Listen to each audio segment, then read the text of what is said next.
Bonjour tout le monde. Good morning, everyone. My name is Antoine Bayargent, and I'm the program coordinator here at the Ottawa branch of the National Association of Federal Retirees. On behalf of the branch, I'm pleased to welcome you to today's session, which is a grief and bereavement workshop presented by Compassion in Ottawa. We're joined today by Lise Beauchemin and Julia Snade as facilitators for today's workshop. We're also joined by Jenna Devaraja, who is a program coordinator at Compassion in Ottawa and will be co-facilitating. I want to give a special, I want to give a special welcome to anyone here who is not yet a member of the association. We hope that these webinars will inspire you to join us. And to our existing members, we hope that these webinars will encourage you to maintain your membership. Remember that you can always invite non-members to register for these webinars and try us out for free. After today's webinar, the Ottawa branch will be sending you an email with instructions on how to access the recording of today's webinar, and will include more information on Compassion in Ottawa and some resources they'd like to share with you.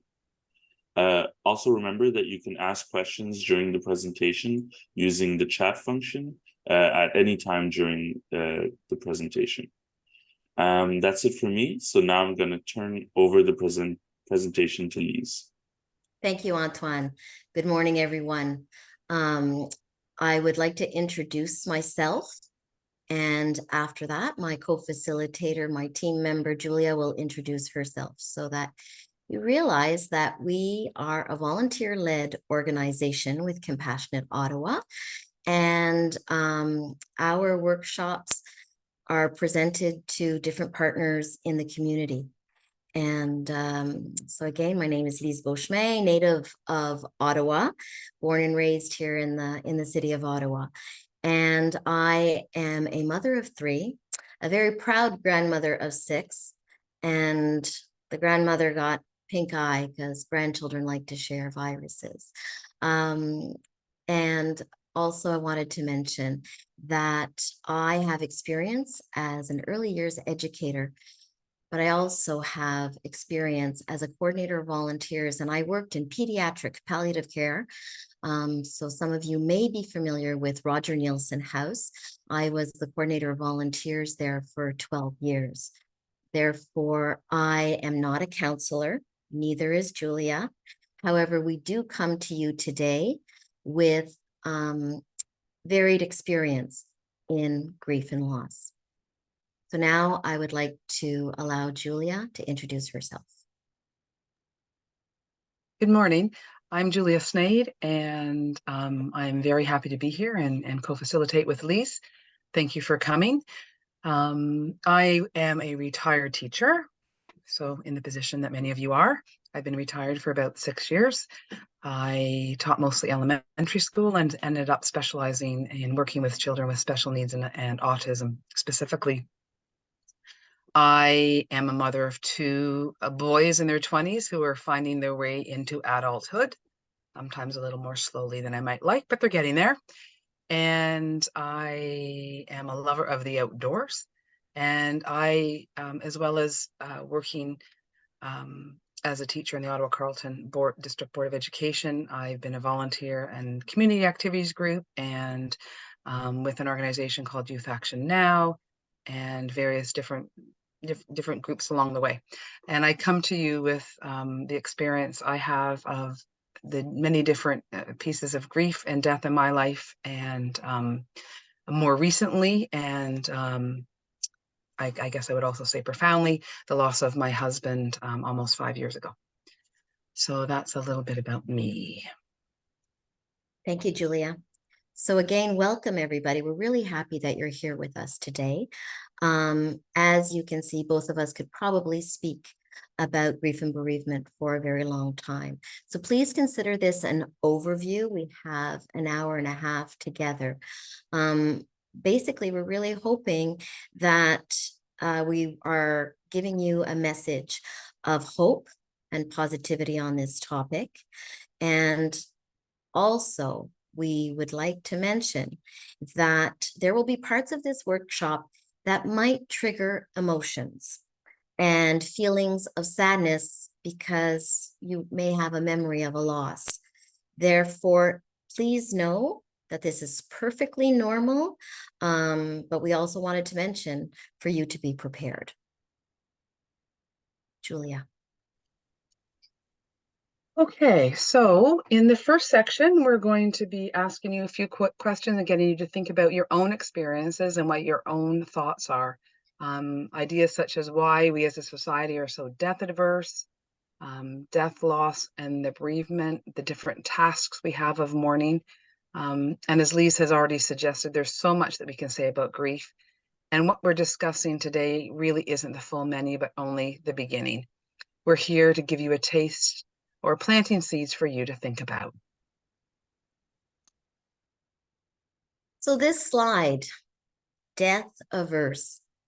And as I will be speaking, please feel comfortable to add any of your feedback, your comments, your observations in the chat. So we won't have any breakout rooms, but we will be giving you opportunities to add things in the chat if you feel comfortable to do so. So why as a society are we so uncomfortable with death? Could it be that Western society avoids talking or thinking about death? It has become quite clinical. We want the doctors to cure. We keep spending lots of money on research, again, to find cures. We want people to live longer, and it's harder to accept that a person can't be fixed. And sometimes we feel betrayed when they die. And you may remember, you may not, I don't want to allude to any ages here.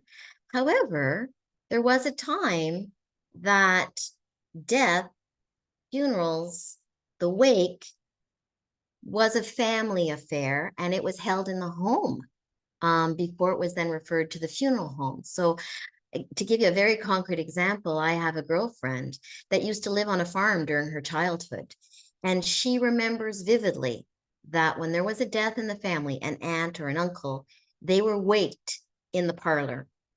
And her young sister, when it was time to go to bed, went to bed upstairs, and the deceased was waked in the parlor. So maybe for some of you, you may have some of those memories. I also remember going to funerals when I was a child. So I had a friend, her mother was quite ill. I think I was 8 or 9 years old, and I went to the funeral with my parents. I have an uncle that died when I was 12, went to the wake, went to the funeral. It was part of life, and we were not protected from that. Nowadays, I'm not so sure how many children have been to funerals. In fact, when I worked with Roger Nielsen House, there were and there's a pediatric palliative care hospice, a lot of these young couples whose child had died, the couple had never been to a funeral. So they didn't even know where to begin to plan their own child's funeral, and were a little bit upset about having to attend a funeral. So why are we so death averse? Is it fear? Is it the emotions? Is it the pain? What are your thoughts? So it's no wonder we struggle emotionally and that we're uncomfortable, because think about it. We've never really been taught about death or mourning and how it affects us or what to do. So some food for thought. Death is a normal part of life, but it's never welcomed regardless. The loss of a person leaves behind many unanswered questions for us to grapple with. Why becomes an important word for us? Why did it happen? Why does it hurt so much? When will it end? Those are some of the things that you may have thought about in loss of a loved one or a friend. If you can relate, think about how you connect with that piece. And you may actually, if you want, add in the chat different things that you thought when you lost somebody. That's the death part, but there's also lots of other loss in our lives, and we refer to those as secondary losses. And they often bring with them fear and uncertainty. So, for instance, loss of financial security, companionship, and love. We grieve the loss for who or what is no longer in our lives. And we also grieve for ourselves and for the life that we had hoped for. We might even grieve, even though we're excited to be retired, grieve the purpose that we had in that. I know that's something I often think of. Theorists agree that bereavement, mourning, and grieving is where our journey begins, and we often use these words interchangeably. Bereavement is defined as the period of mourning and grieving in our social role in society as we become known as the bereaved. Mourning, on the other hand, is the outer expression of the mourning and grieving and our social role in society. We become known in the social role in retelling our story as part of mourning, expressing ourselves, sharing and connecting with others can be part of our story through our shared experience. Grieving is defined as the internal emotional turmoil of thoughts, feelings, and emotions. So it's that real inner peace as opposed to the mourning, which is more of the expressive. Grief has many faces because there's many types of grief. There's many situations in which we grieve. The ones we tend to know of are the death of family members and friends, and each loss affects us differently and with different intensity. I lost my grandmother when I was 19, and she was very close to me. I felt like she was my mother. And the way that I grieved, it was very clear to me the way I grieved was different from how my cousins grieved. I chose to be in a canoe by myself in the middle of the lake, and other people chose to get together and tell stories. So how we grieve is different for each of us. It has many faces, and there's no one way to assess how someone's grieving or not and where they are in the process, just like there's no comparing one death as being more important than another. The death of a pet can really shake someone's life for quite a long time, and it, people are close to their pets, so there's many different ways, and we should not compare. Society doesn't recognize some things as loss, and these are considered the silent losses, or what we call the disenfranchised losses, as so named by Dr. Ken Doka. Grief will be felt and experienced when a relationship breaks up or ends in divorce. There are many losses, but most common are job loss, pet loss, or a baby not carried to term. Many experiencing one of these losses often don't realize their losses need to be grieved also. There are no rituals or spaces for them to have their grief. As Lise mentioned, in years past, we would go to funerals, we would understand how to acknowledge, we might bury our dog on the farm. Things are different. We live in a city, we have a backyard. Is that appropriate? Things have changed. Often people leave us alone in our grief too, and you often feel isolated. Even though you might expect that friends would be there, it's very difficult for people to know what to do or say. People can grieve for what was irretrievable loss. You can experience grief over things that you'll never have or get to experience. A happy childhood, never being a mom, seeing a cherished goal or possession realized. Then there's our health and mental well-being. So think about an experience that feels like a loss, that may not be due to a death, and what you're experiencing might be around that. Now, Julia, death, yeah. I just want to address, if I may, before you go to the next slide. Please. So Diane, I see your question in the chat, and we do have a couple of slides on seniors coping with death. And Lenore, that is very difficult. Someone who takes their life by suicide, and the feelings and the emotions that you have, the what ifs. So we definitely can relate to what you're saying, and hopefully as the workshop progresses, hopefully you'll find some answers. Thank you, Julia. You're welcome. Thank you for doing that, Lise. I was having trouble speaking and reading at the same time, so thank you. Yeah. Okay, so the next bit we're going to talk about is how death is perceived across different cultures. And you can see on the slide, there are some statements there. So I'll give you a second to just read that as a bit of background.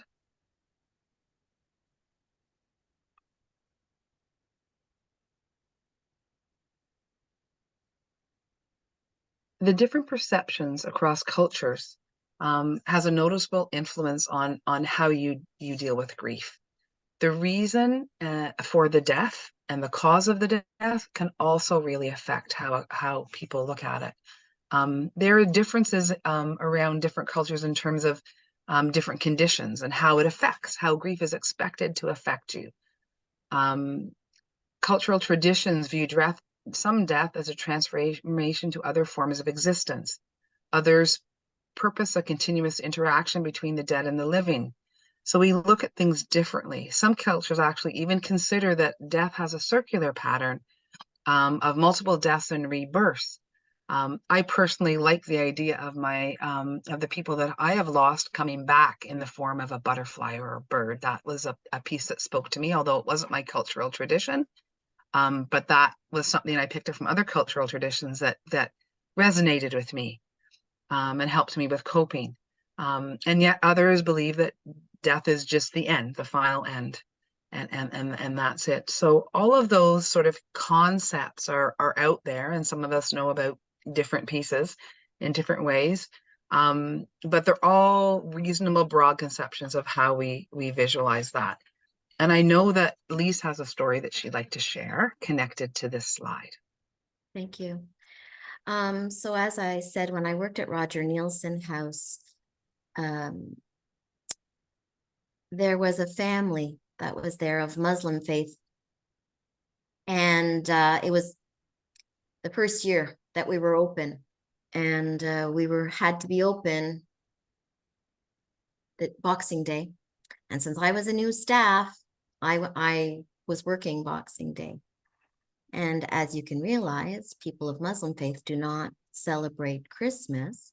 They were there with their small baby. And as I came in that morning, the nurses asked me to come upstairs. And I learned of the death of the little baby. Now, the reason, why would the coordinator of volunteers be invited? Because the mom was asking to see me. Well, it was a small place. It was like a home, and it still is to this day. However, being a francophone, I had established a relationship with this family because language became important to be able to communicate. They could speak very well in English, but as you can probably appreciate, when you're in times of stress, your culture, your language can come more easily and bring you comfort. So I knocked on the door, and I was asked to come in, and there was the baby in the bassinet. Dad was pacing and praying, and Mom greeted me with, "Lise, could you please hold my baby?" I had never been asked this before.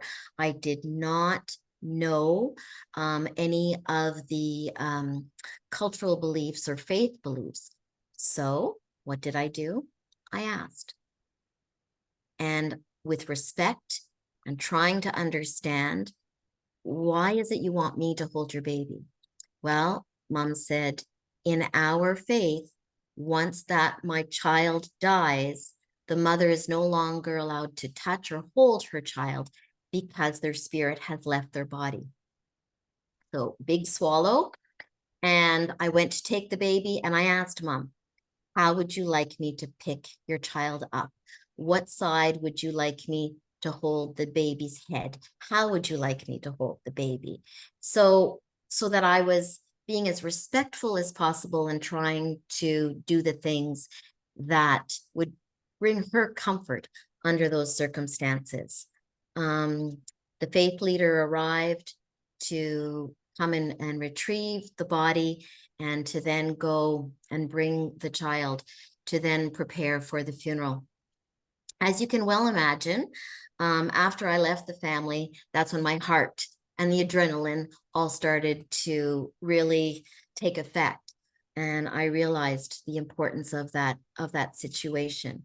And as I retell this to you today, it's still a very, very important moment in my life. It was an honor and a privilege. What did I learn? That we all have different ways of seeing death. As a Caucasian French Canadian woman, it was hard for me, and a mom and a grandmother, it was hard for me to relate that this mom could not hold her child. But we cannot be in the judgment. And she was respecting her faith and her traditions, and therefore we did too. So we're going to go to the next slide, and it's called Tasks of Mourning. Some of you may be familiar with other theorists like Kubler-Ross, for example. So as our workshop progresses, you will see that it is research-based. We will be quoting different theorists, different researchers in grief. This model is Warden. So it's Warden's model, which is greatly appreciated by many people in the team. And the reason that we like this model is that it sets things out in tasks, not in steps. Because sometimes when people are grieving, they're going, well, I had anger before I had denial, or what if I have denial, anger, and then I go back to denial, like I thought I'm supposed to go through the steps. This is just another way of explaining some of how the grief process can work. So let's look at task number 1.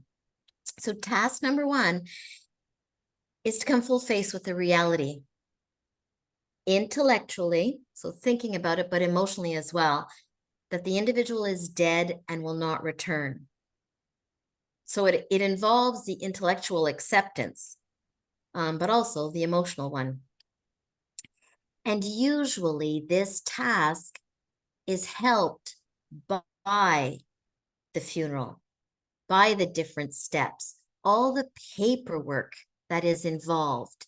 I remember my brother-in-law, after my sister-in-law's death, saying, it feels like she's still alive because I keep getting mail addressed in her name, but it's all the papers I have to look after to say that she's dead.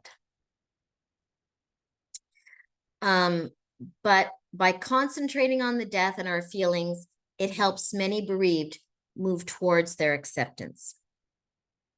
Task number 2 is to work through the pain of grief, and there is pain involved. Now, if this pain is not dealt with, it will manifest in physical symptoms.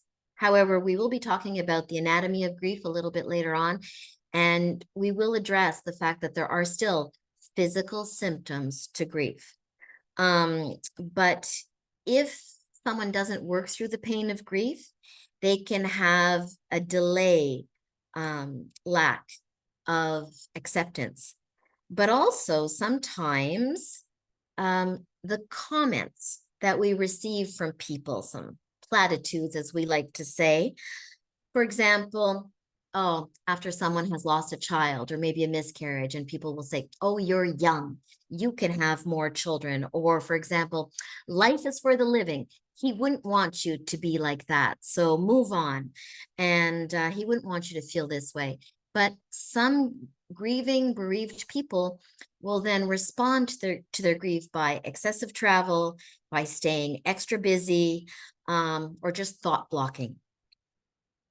Task number 3 is to adjust to an environment in which the deceased is missing. So you've got all kinds of external adjustments to make. You know, if now you've become a widow, well, your partner, your husband, for example, was he the one that looked after the bank accounts? Was he the one that mowed the lawn? Was he the gardener? So I know for me, my husband is very, very handy. And I often think, oh my goodness, I'm going to have to start hiring people or making friends with people that are handy, because I sometimes take for granted how handy he is and I can get things done. However, I have a really concrete example here is, you know, how someone's identity can change their value of themselves. So if you were always Mr. and Mrs. and you went to several dinners with other couples, now when you're invited, you feel like you're the fifth wheel. So I have a girlfriend that had a friend whose husband had died. And this girlfriend was quite a social bug. And she says, I don't feel like going to these suppers that my friends keep inviting me. So kudos to the friends that kept inviting this widow for supper, because that's not always easy either. And so as the widow is telling the story to my friend said, all right, why don't you ask next time you're invited if you can bring a 1+? I'll go with you and I could be your date. And that can help you ease for a little while until you're ready to go on your own. Well, apparently that helped. And my girlfriend, being the social bug she is, really enjoyed those opportunities because she got to meet all kinds of new people. And it gave the help and support that her girlfriend needed just to get beyond that step. Task number 4, to emotionally relocate the deceased and move on with life. So this involves finding a place for the deceased that will help the mourner feel that they're connected to the deceased in a way that allows the mourner to continue with life. So as I mentioned a little bit earlier, my sister-in-law died at 55 years old, and we still see my brother-in-law because he's part of the family. Well, my sister-in-law was my husband's sister, and she was a spitfire, and she liked to have parties. She liked to invite people. And do you know what her favorite drink was? Was a shot of Sambuca. So shortly after her death, when my husband and I, every time we arrived at our cottage, which apparently she used to love to come to our cottage. But just to put you in context, she used to love come to the cottage. She'd show up with her bottle of Sambuca and like let the party begin. So my husband and I decided every time we arrive on Friday night, one of the first things we do after we unlock that door and come in is we serve ourselves a shot of Sambuca to her, to life, to health. As I said to you earlier, we have 3 kids, we have 6 grandchildren. Well, she's been gone 13 years from our life. But on Friday nights, when the family comes up, the children get a shot of water, and that tradition continues because these people need to remain in your thoughts, in your memories. And I don't know if you've given it any thought, but we don't want to be forgotten. That's one thing.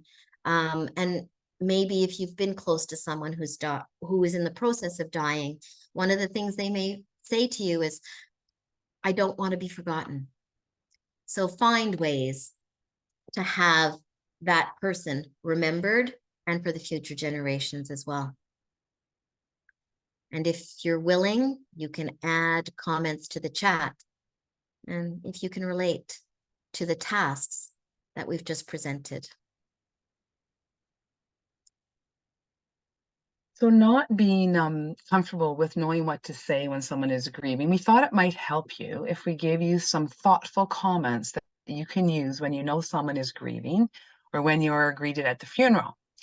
You'll get to use phrases that we hear often, and you can decide for yourself which ones you prefer using. We're not going to do a breakout exercise here. We're just going to do a role play between Lisa and I. So we're just going to take a minute, and Lisa's going to introduce the scenario, and we will enact it for you. All right. So please keep in mind, we may be able to get an Academy Award. It's going to depend on you. I know I'm joking here, but please help us as we do this, because when it's in virtual, it's a little bit more challenging. Therefore, please try to visualize that Julia is a mom whose son Antonio has died. We don't need to go through how or where or what. Please know that Julia's son Antonio has died. I am a visitor coming to the funeral home. So our role plays, we're going to do 1, and then we're going to come back and we're going to rewind and do it a different way. Okay, Julia, you ready? All right. I'm ready, Lisa. Hi, Julia. I'm really sorry. I really had to come this evening because, I know tomorrow's the funeral. And I mean, I can't make the service and stuff, but it was just so important that I came today. So how you doing? Well, I'm okay. I'm okay. Thank Yeah. you for coming. Thank you for Oh, coming well, today. like I can't stay very long or anything, but I just an active presence. Our sons were the same age, and so it's really important to me. And like I know how you feel. I just couldn't imagine if my little Georgie Porgy that I was in your shoes. It's very difficult.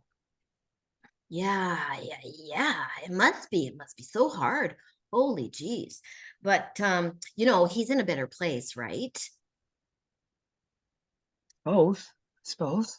Oh no, honest. Like trust me, he's in a better place. And you've got all kinds of good memories of him and stuff too. So but you need to be strong now. And not, that a good upper lip. You've got other kids, right? So as a mom, you need to really be strong now. Oh, it was nice to see you, Lise. Thank you for coming. All right, yeah, I have to go. All right, so how'd that feel, Julia? Pretty awful to be told that you know what it feels like when your son is still alive. Yeah. And there's no comparison, right? No No, comparing. no. And telling me that I need to have a stiff upper lip when all I want to do is cry and I'm trying to hold it together during the visitation, Hmm. you know. And yet, those are sentences that some people will use, usually because they're nervous and they don't know what else to say. And maybe they are sentences they've heard in the past. So now we're going to take a breath, rewind, and see if we can get on a better note with this. Okay. Okay. Julia. So I'm going to pretend I'm holding your arm. Okay. Julia, I don't have the words. Thank you, Lise, for being here. I really appreciate it. Do you know what my favorite memory of Antonio is? Tell me. It's that Halloween when he showed up at our doorstep and he was yelling, "Get your drinks, get everything good to eat." And I just like burst into laughter and how he loved Halloween. He did. He was a candy fiend. Mm-hmm. Yeah. Yeah, he Oh my was. He goodness. was. Such good memories of it. And Oh, yeah. Yeah. uh, Yeah. you know, Lots of good memories. lots of good memories. We all need support at times like this. So please know that I'm here. I'm a phone call away. And next week, I will be calling you. So if I don't hear from you, that's fine. But I will be calling you. And I'm going to offer ways that I can help. All right. Thank you. Yeah, I really appreciate that. Yeah. And you can call me, you can text me. If something comes up at 2 o'clock in the morning and you don't want to call, but you want to text, that can be helpful for you. And I'll respond as soon as I can. I really appreciate that. That's so Okay. kind of you. So you have to be heartbroken. Mhm. I wish I had all the words, but I don't. But you've got lots of visitors, so I don't want to keep you any longer. Well, I really appreciate you coming, Lise, and I really appreciate your support. And I look forward to talking to you. Well, I look forward to being there for you because I'm there for you. Okay, Julia? Can I give you a hug? You can. Okay. So how did that feel? I felt supported. I felt like you didn't fill in all the blanks and didn't try to imagine how I was feeling. And that you connected for the pieces we could actually really connect with, which was the memories, Mm-hmm. right? because I was going through something different than you've been through. So in that moment, you just took me to what we shared together and assured me that you would be there for all of the things that I might need to share in the future. Physically, and did you feel anything different? Like, was there more eye contact this time? How did you feel about the touch on the arm? That was all comfortable, and I actually felt like I could breathe when you were speaking to me because I wasn't holding my tongue. The first time I sort of wanted to just pass you forward quite quickly. And this time I was like, oh, this is really helpful. Can you stay and could you maybe let the other people know how to approach me? Well, I would do that. So, Thank you. all right. So everyone, we hope that that was helpful for you. You will be getting a handout on the things that are helpful to say. So we call it the good things to say. And also there's the list of the not so good things to say. But often people that are grieving will remember how you made them feel. So choose your words wisely, because I know everybody worries about that. What should I say? And sometimes silence is even better than saying too much. So we're going to go on to the next slide that Julia is going to present. So this is a new section called A Journey into a journey without a map into grief. And I can say from my experience that there was no map for having stage 4 cancer. There was no map for my husband's dying. He died of brain cancer. There was no map for how I should cope with it, how my children should cope with it, how I should help them. There was nothing. It was very much reach and grab all the support you can get. So death and knowing that someone's going to die and then after they're gone is very confusing and frightening because there is no map. It's as if you've landed in another country, but you don't know how to navigate. You don't know the map. You don't know how the turns work. You don't know how, you don't know where to go. You don't know who to ask. You don't speak the language. And those are all true often when we're in a situation of experiencing grief. And it affects not just the emotions, but our physiology and our anatomy. I know after my husband died, I had issues with my heart. And there's actually something called widow's heart, which is an actual condition, and it comes and goes. There's emotions that you don't recognize, that haven't been a part of you. There's aches and pains that are new. And I can remember being really stuck with how life was so still. I would sit in my dock at the cottage and watch people go by and think, my life is completely stopped. Like it's not moving, it's stopped. And people would go by on their boats and I'm thinking, wow, they're living life like they have no idea. And I'm just sitting here watching everything happening because I was stopped in grief. But there's also many pieces that happen in terms of what we expect and what the reality of grief really is. And I was quite surprised how still I felt, and how unexpected that was. I don't think I expected that after my husband's death, I would feel like I knew that I was going to be sad, but I don't think I felt like my life had stopped. Right. And it stops. And suddenly all of the things you were doing together isn't happening. Right. So that's the new reality. And I don't think I actually expected that, even though I knew he was going to be dying. I didn't think through that part because you tend to stay in the moment. But emotions are a very important part when we talk about grief. So let's talk about that part, the emotions. And the reality. Sorry, go back if you don't mind, Jenny. Yeah. So the grief recovery piece, this is, sometimes people think you go through this stage, and then, you're through it. And after a year, everything should be okay. Well, that has not been my experience. It's really messy. And it's not just messy heading in a line. Sometimes it does a circle back flip. Sometimes it takes over all of your life. Other times there's no space for it. So it's really, the reality is it's very messy. Very messy, and it's different for everybody what that mess looks like.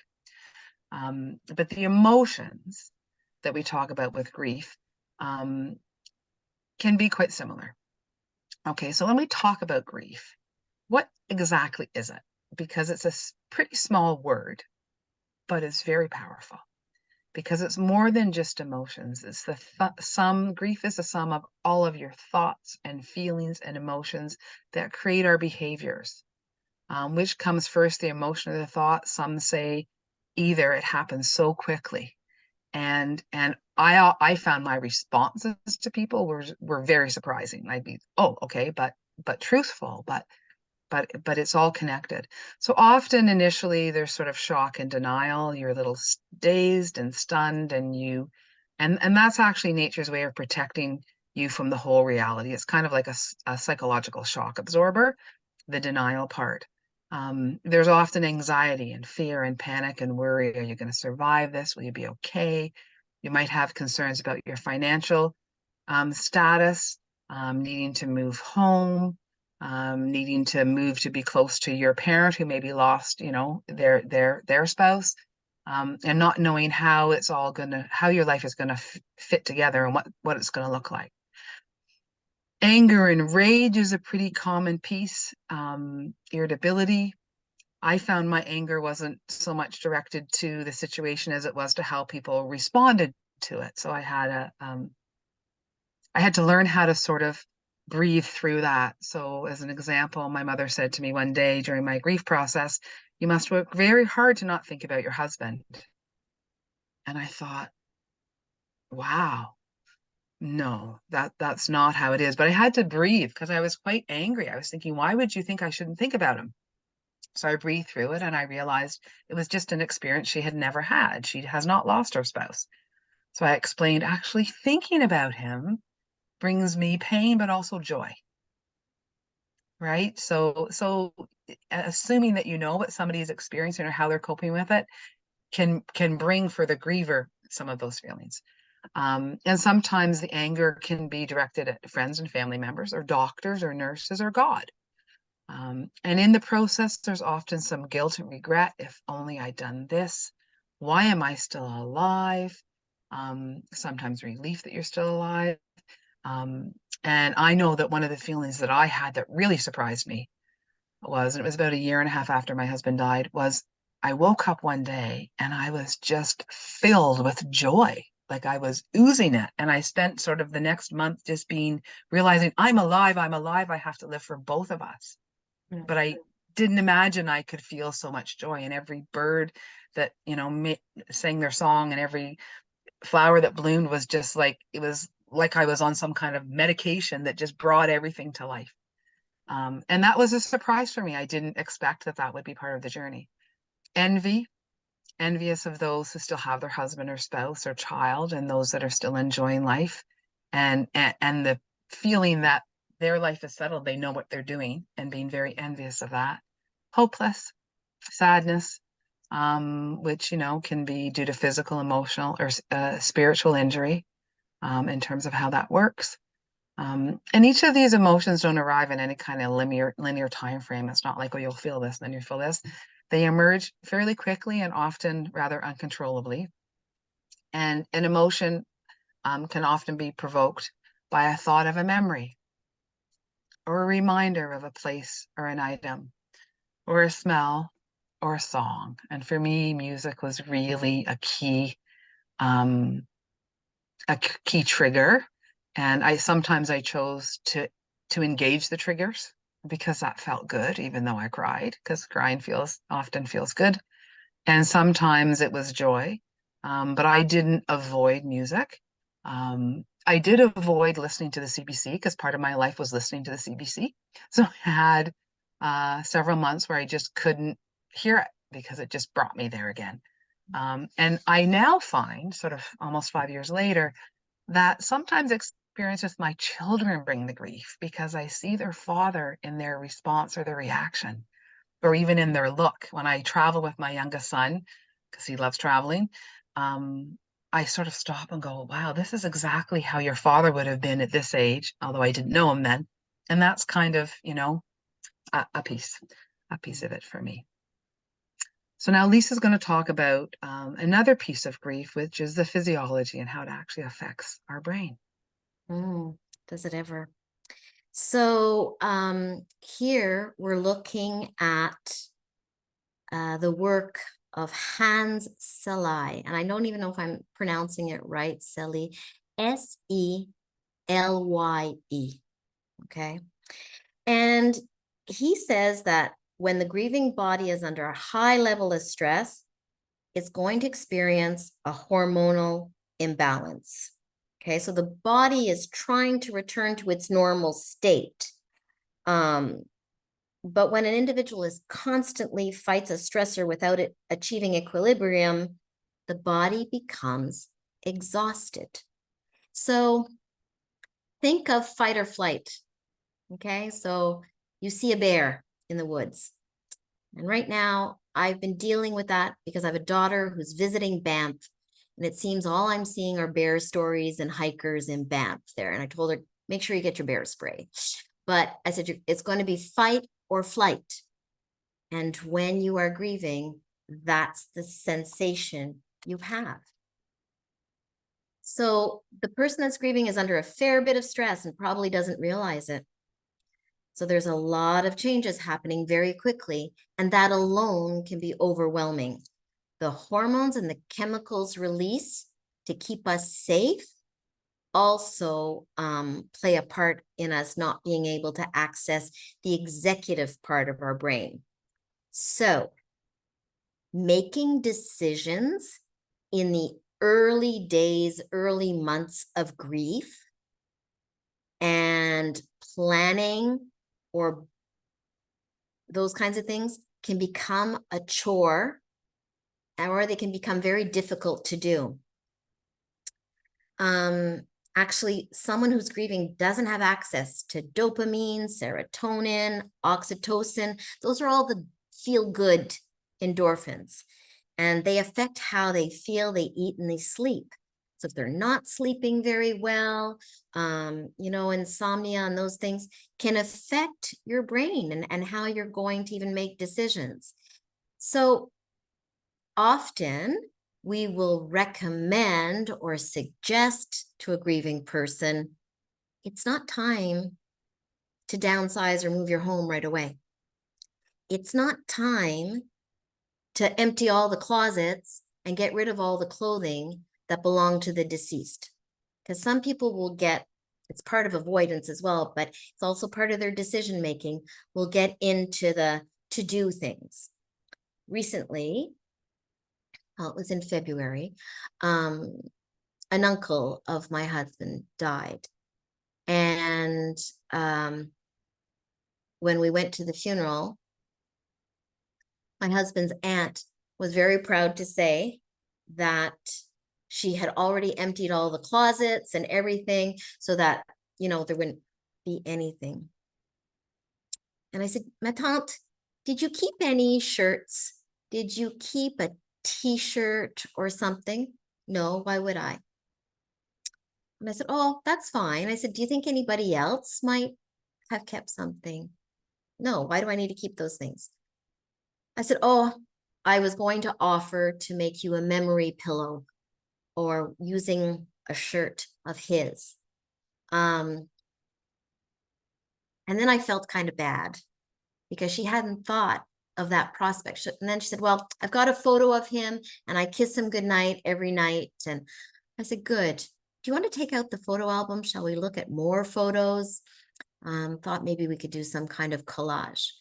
But she wanted to change everything very, very quickly.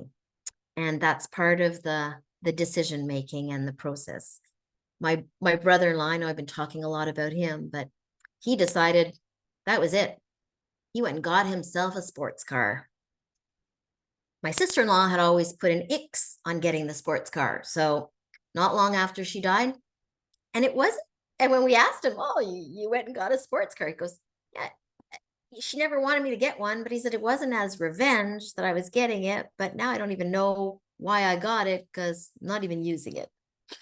So, but again, it's that whole process thinking. What can help a grieving person?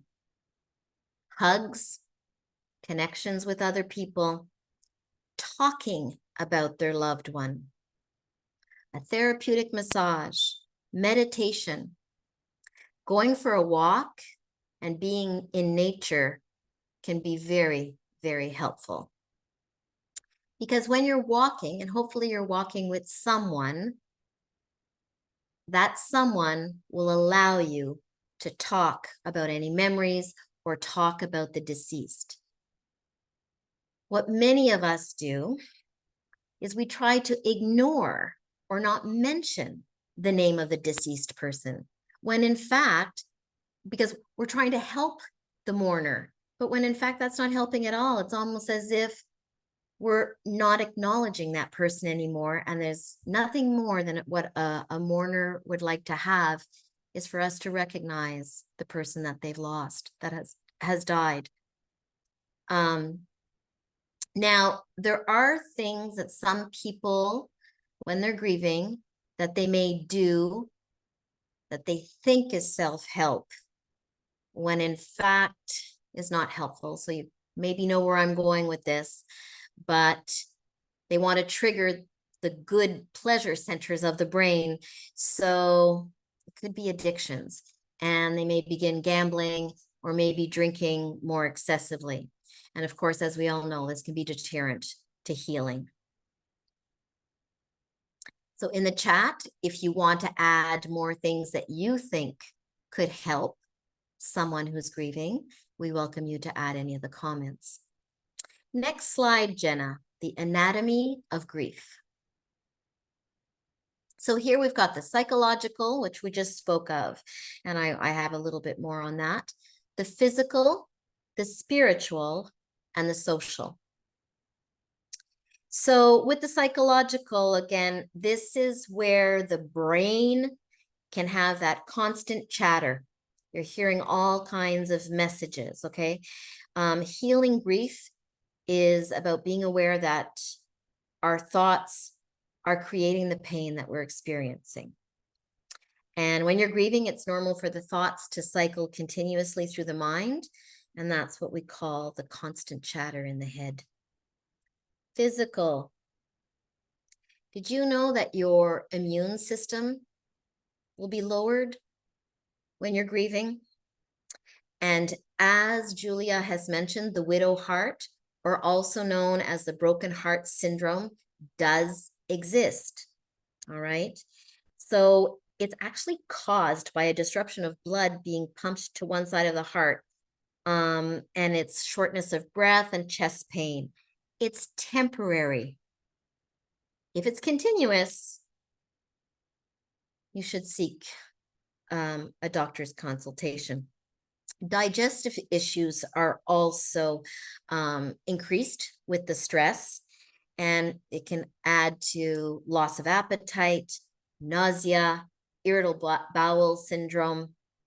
And as I mentioned earlier, insomnia and fatigue are often present because the grief work is exhausting. So it's not just the mental, it will affect your physical. And now spiritual, and that designates the human desire for a sense of meaning, of purpose, of connection, of fulfillment. And that's through the relationships and life experiences. So I'm not necessarily referring to religion. However, I do want to make a note here. People who are strongly affiliated to a faith group can get a lot of support from that group. However, as Julia had mentioned a little bit earlier, we can sometimes be angry with God when we're grieving. And so the opposite will happen is that people will be so angry with God, they will start saying, well, then I'm going to leave my church because why would a good God do this, etc.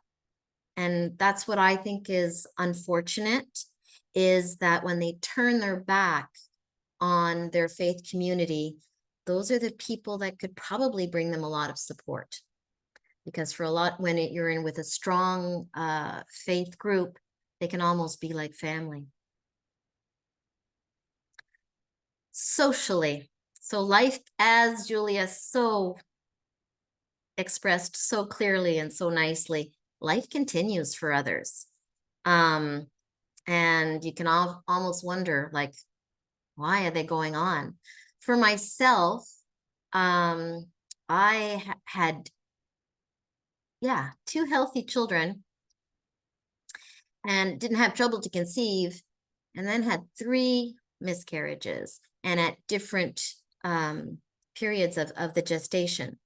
Well, it seemed that every time all I saw around me were pregnant women. And I was very envious. I was upset. Why is everybody else getting pregnant and not me? Or even when I'd hear things like, yeah, we weren't even trying and we got pregnant. I'm going, okay, thanks a lot. That doesn't help me at all. However, what you're feeling during those times needs to be felt, okay? But you often feel that no one understands. In fact, you may see with your friendships. And we have found, and the theorists have found, that the friendships will divide into thirds. You're going to have 1/3 of the friends that are going to disappear. They don't know how to discuss death.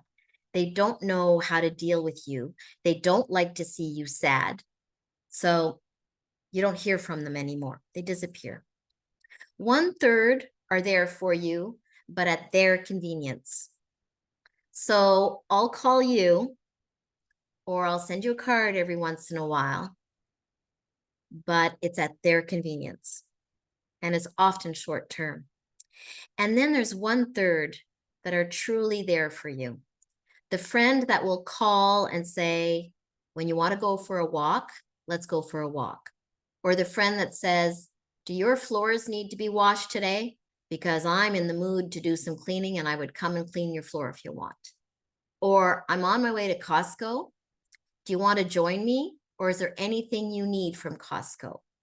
So grieving people have a very difficult time to ask for help. So if you want to be that friend that is truly there for the grieving person, tried and true is to offer concrete things that you can do for that person.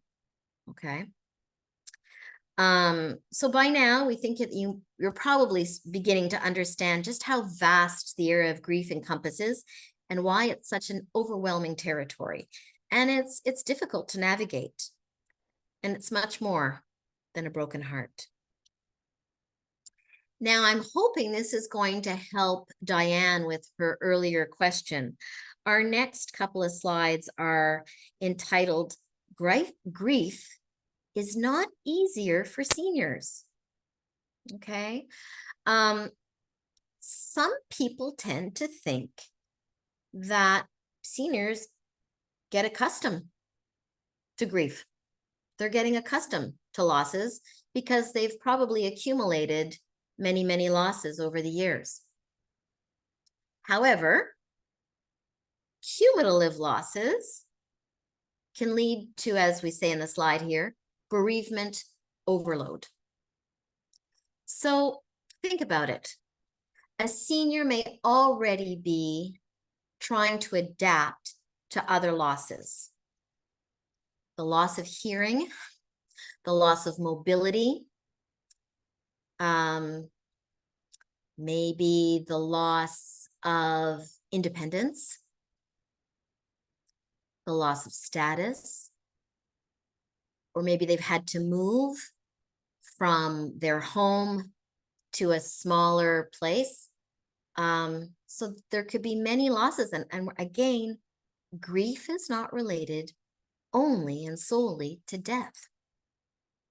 So, and in addition, seniors may feel isolated.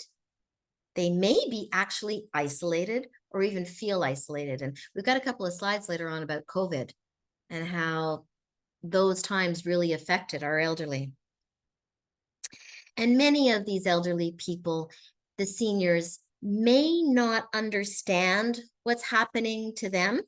They may not be completely in tune with their emotions and their feelings either.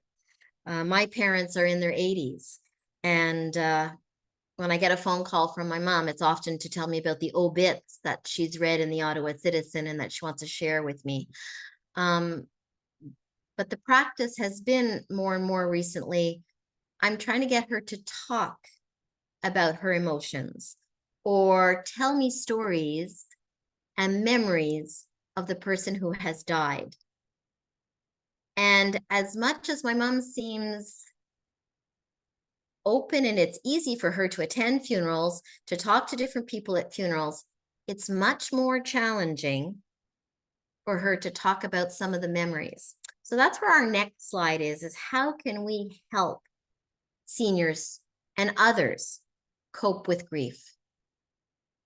Ask them to explore their history of loss. How did they cope? How did they come to terms with them? Okay. Allow them to talk about the other person. And allowing them may sometimes you may have to ask some very interesting questions to pull those stories from them, to tell their story, and then to offer some emotional and practical supports. Acknowledge how they're feeling and have them recognize how they're feeling. Reassure them that other people are having the same reaction, that it's normal, that they're not going crazy. A lot of grieving people think, am I going crazy? And it's essential that the grieving individual be encouraged and allowed to express their thoughts and emotions. As difficult as it can be for us to see someone cry in front of us, and we often, okay, we'll change the subject. But I'm glad Julia mentioned crying could feel good. It's therapeutic. Now, when one of my colleagues, Marian, and I co-facilitate, she talks about how the tears are very therapeutic and the components of tears. So I mentioned this to you, but I don't remember all the itty-gritty about it. But just know that crying is therapeutic and helpful. Okay. Help people by even knowing what some of the supports exist in the community, or saying, well, do you want us to do a research on the internet together? You know, there might be some support groups, because I've seen bereaved people going, oh, my friend, I don't want to talk to you. I'm such a Debbie Downer. But if I could talk to other people that don't really know me, going, okay, let's do a research on the internet. Let's see what exists in Ottawa. Well, there's bereaved families of Ottawa, which are support groups. And many, many people have found them to be so therapeutic and so helpful, and to build a network with other people who are going through the same situation.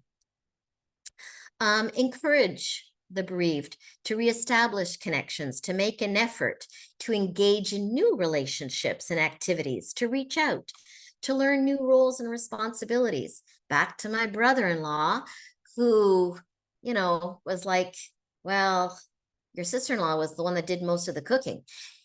His repertoire existed of hamburgers, shepherd's pie, and spaghetti sauce. So he could live on those 3 meals for a while. But at one point, we encouraged him, would you be interested in going to take a cooking class? So even imagine getting out of the house, because that can be a struggle on itself. Getting out of the house, going to meet new people, even though this gentleman was a vice principal in a high school for many years. He was used to interacting with people, but that was one of his struggles. He said, I know so many people in my community. I don't want anybody to be sympathetic towards me. I want people to let me continue to live. All right. And when the first class he went to, he really enjoyed it. Then, as that became easier, he said, you know, I really need to get out of the house more. I think I'm going to join a walking club. And the walking club did not last that long, because he found there were too many single widowed women that then were starting to, they thought he was good prey. But it was a very good experience for him, and he was able to start to see where did he fit in and where did he not fit in as much anymore. So be aware of their stress levels, create opportunities for them to take care of themselves, and as we said earlier, provide information that exists in the community. Now, another theorist, Teresa Rando, describes the 6 R processes of mourning. So they all begin with the letter R. Recognize the loss. So first, people have to recognize, react to the separation. So people have to react emotionally to their loss. Recollect and re-experience the loss.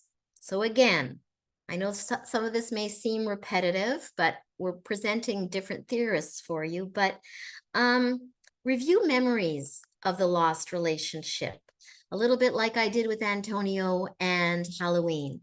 So those memories, those happy memories, are important to go back with. Relinquish to old attachments, so that people can begin to put their loss behind them and realizing and accepting the world as they truly are. Readjust to the new reality. As Julia said, again, being still and how things were still, that became the new reality. And then I'm sure, Julia, things started to change a little bit after that. Reinvest in the new situation. So ultimately, people recenter their world, forming new relationships and new commitments. They accept the changes that have occurred and move past them. So again, recognize the lost, react to the separation, recollect and re-experience the loss, relinquish the old attachments, readjust to the new reality, and reinvest in the new situation. Julia.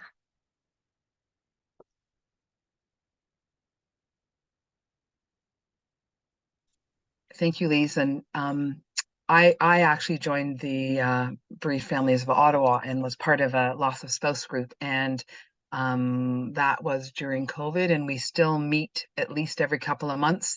And we've actually just decided we're going to write a book together about all of our losses. So it is a wonderful place to speak with people very frankly and honestly about what your situation is when others might not understand that. Okay, so the next session is going to be, we're going to talk about reaching out, and we're going to give you some tools so you feel more comfortable being with someone grieving and to know what to do to comfort. And I should say, there's been some discussion in the chat just about different ways that you can cope with grieving as well. And somebody had talked about journals or writing a letter to somebody. And what I would always say, and I put it in the chat, if you have an idea that comes to your mind, follow it, because often it takes you where you need to be. And so if you have an idea of writing a letter to someone that's passed, go ahead and do that, right? Everything is acceptable, and everybody's going to do it slightly differently. So we're going to talk about some sympathy versus empathy, active listening skills, how to help others help themselves, some timelines, resilience and hope, and then in the end, a different perspective. Lise? You're muted, Lise. Thank you. Yeah, when we play with the mute and unmute. So this is a video of Brené Brown, and it will demonstrate the difference between empathy and sympathy.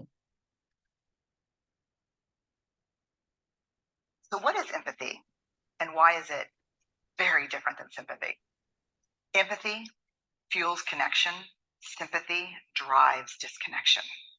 Empathy, it's very interesting. Teresa Wiseman is a nursing scholar who studied professions, very diverse professions where empathy is relevant, and came up with 4 qualities of empathy. Perspective taking, the ability to take the perspective of another person or recognize their perspective as their truth. Staying out of judgment, not easy when you enjoy it as much as most of us do. Recognizing emotion in other people and then communicating that. Empathy is feeling with people. And to me, I always think of empathy as this kind of sacred space when someone's kind of in a deep hole and they shout out from the bottom and they say, I'm stuck. It's dark. I'm overwhelmed. And then we look and we say, hey, climb down. I know what it's like down here. And you're not alone. Sympathy is, ooh, it's bad, no. You want a sandwich? Empathy is a choice, and it's a vulnerable choice, because in order to connect with you, I have to connect with something in myself that knows that feeling. Rarely, if ever, does an empathic response begin with at least. Yeah. And we do it all the time, because you know what? Someone just shared something with us that's incredibly painful, and we're trying to silver lining it. I don't think that's a verb, but I'm using it as one.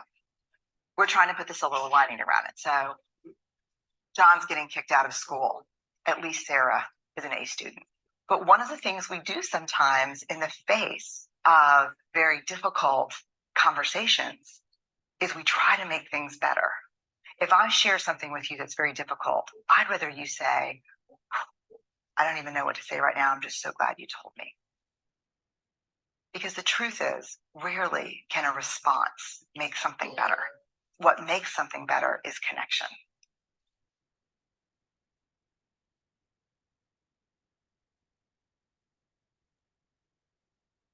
So the power of empathy. I'm in it with you. I'm not here to fix you. I'm not here to feel it for you.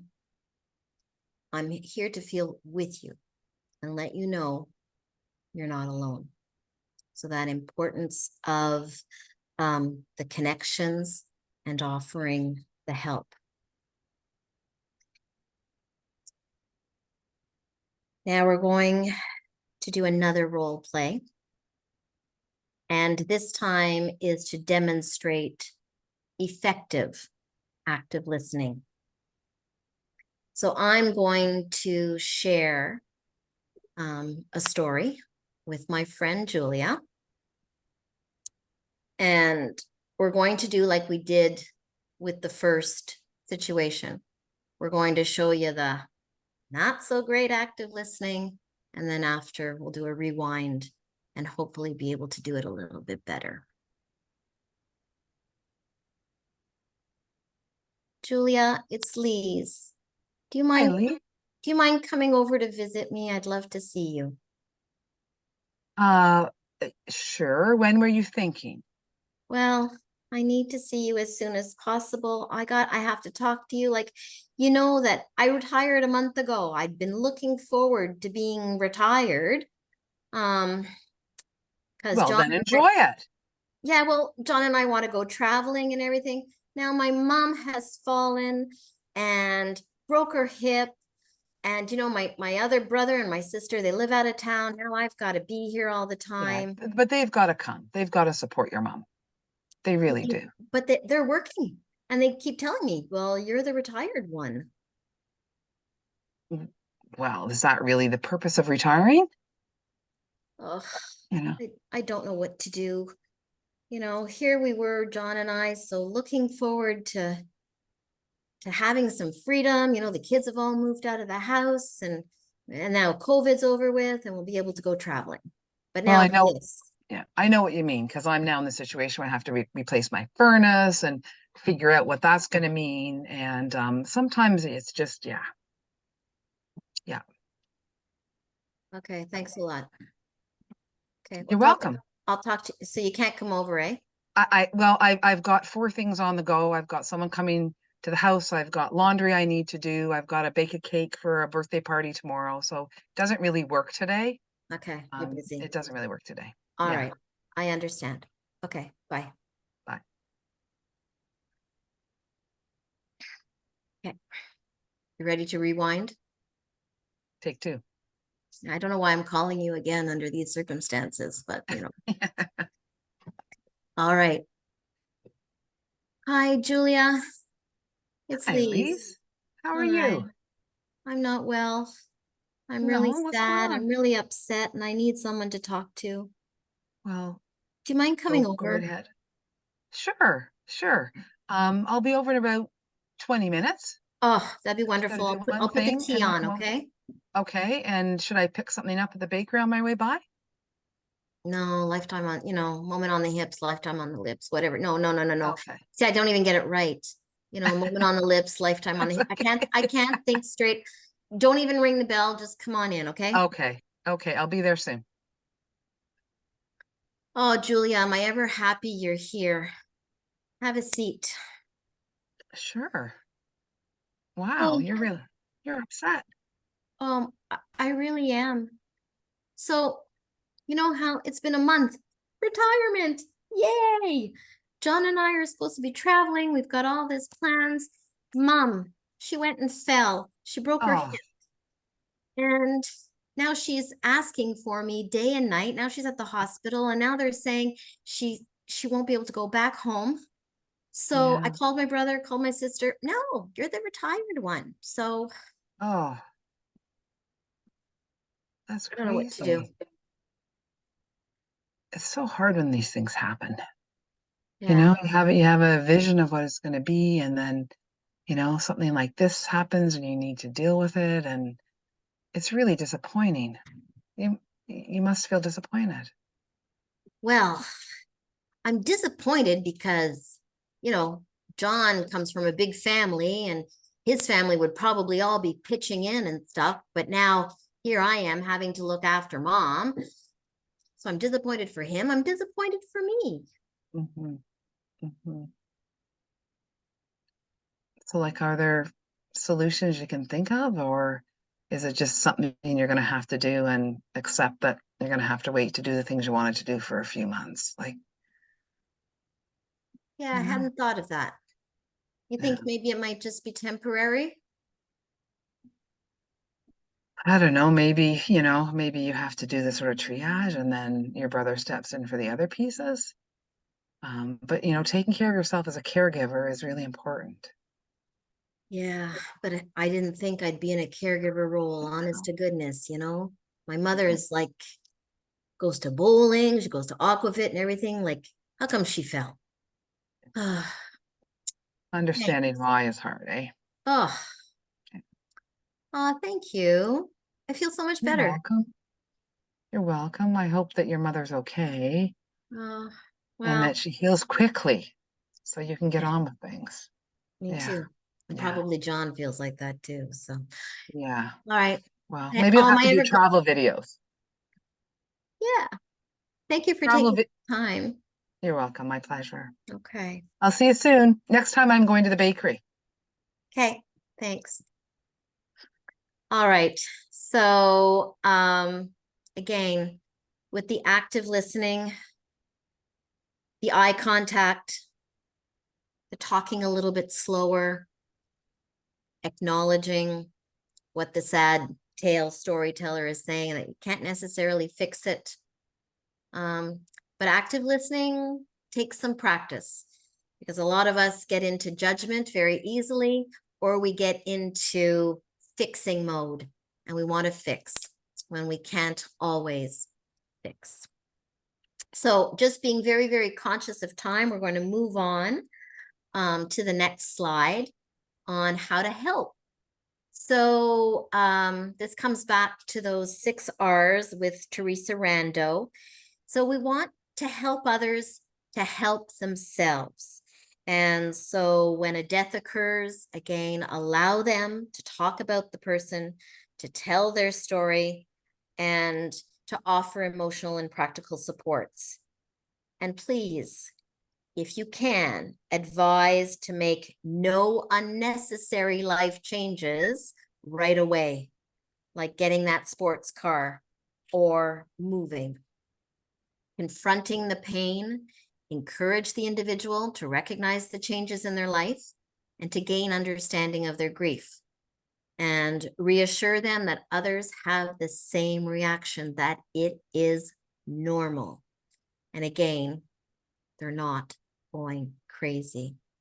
And you want to encourage them to express their thoughts and emotions, even as difficult as it may be for you to hear it. It is very therapeutic for them. And again, the bereavement support groups. And then reestablishing connections. Encourage them to make an effort to engage in new relationships and activities. So the next slide is Julia. So in terms of timelines, and this is sort of the resilience and hope piece, this again is based on the research of Dr. George Bonanno, who's a psychologist who spent over 30 years researching trauma and grief and has actually identified 4 common trajectories for people who face major loss. There's a trajectory of what he calls the resilient group, and they have the capacity to integrate their experience, find new meaning, and create positive emotions, generally within about 3 months, to get back to their lives. Now, all of this is going to depend on the type of loss as well.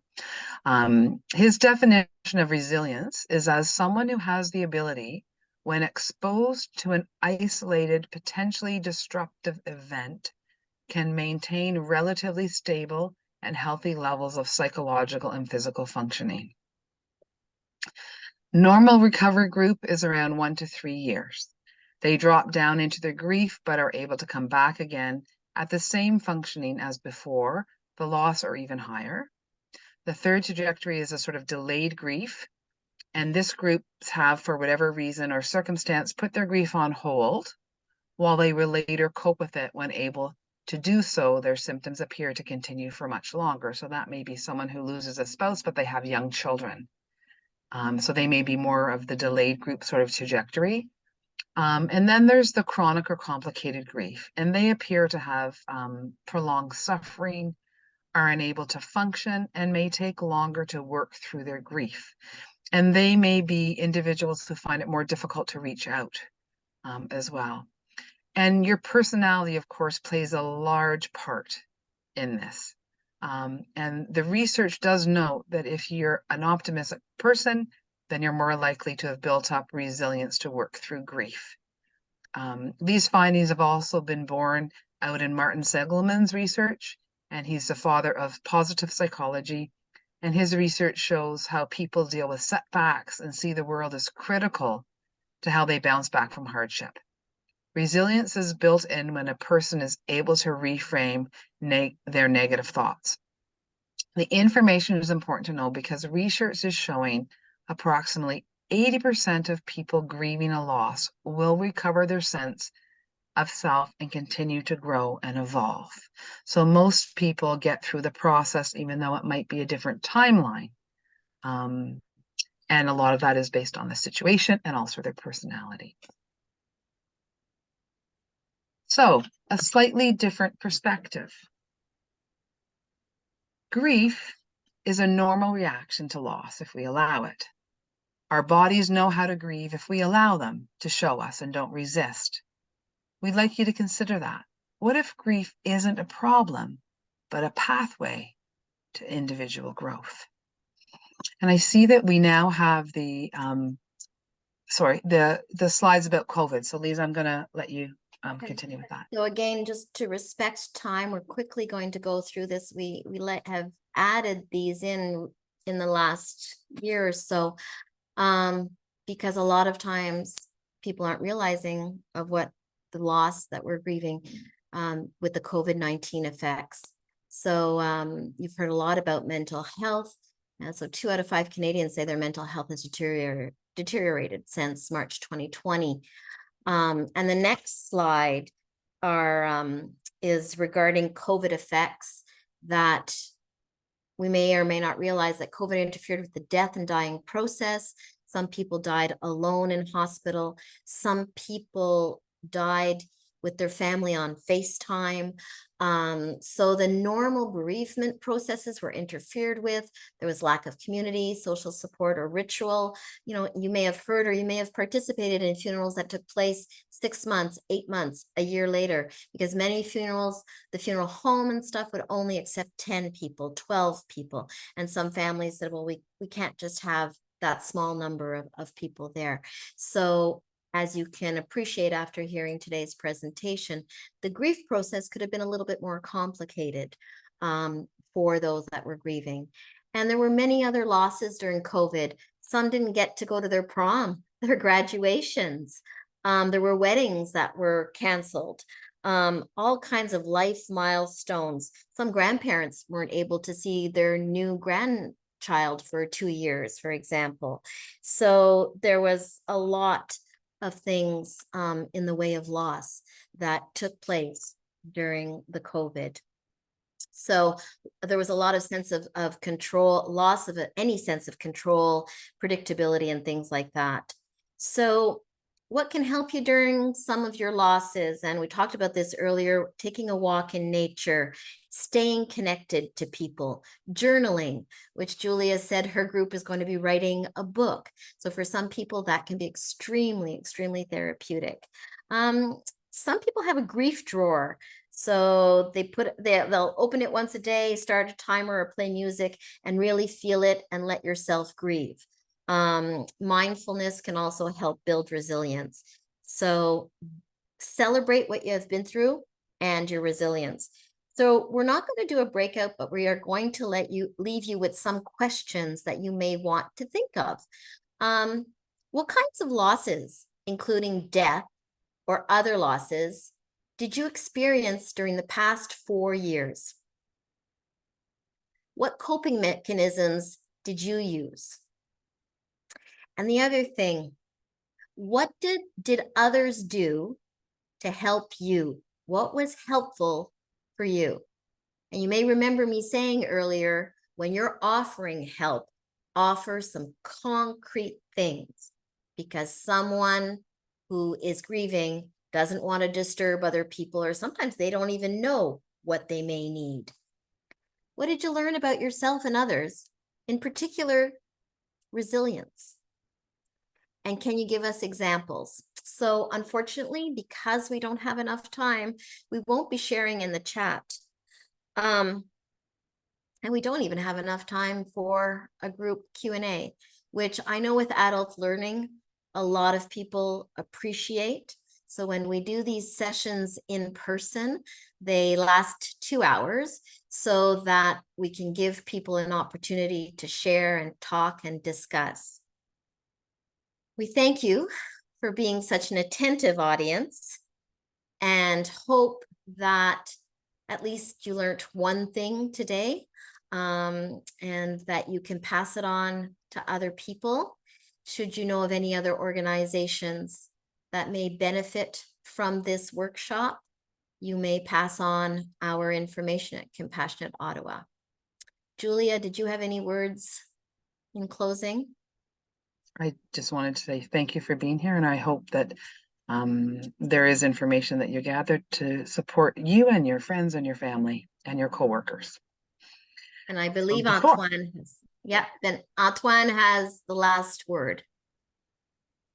Thank you, Lise. Yeah, I'll just finish us off with a quick outro. So I just want to thank everyone who participated in today's session. Thank you for coming. And of course, a big thank you from the Ottawa branch to Lise, Julia, and Jenna for this, frankly, really helpful session. I hope that our members gained something out of it. I know I did.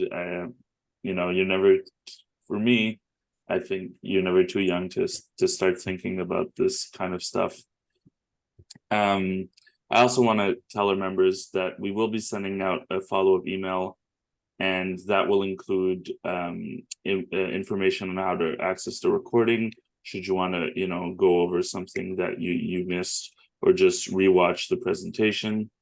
It'll also have some key resources that the team at Compassionate Ottawa wants to share with everyone who participated today.